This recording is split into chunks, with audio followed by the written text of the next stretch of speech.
In today's video, I'm going to teach you how to add a footer menu in Shopify. Start by logging into your Shopify admin. Once you're in the dashboard, look to the left sidebar and click Content. This opens the area where Shopify keeps content-related parts of your store, including navigation menus. From there, click Menus.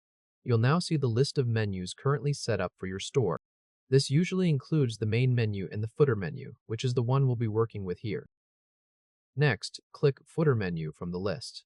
This opens the Footer Menu Editor, where you can view the links already included and make changes to them. To add a new link, click Add Menu Item below the existing menu items. A new panel will appear for creating that link.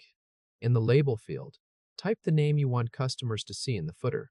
Say the label clearly as you enter it, and make sure it matches the page you plan to link to, since this is the text that will appear in the menu itself. After entering the label, click the Search or Paste a Link field. This is where you choose what the new footer item should open.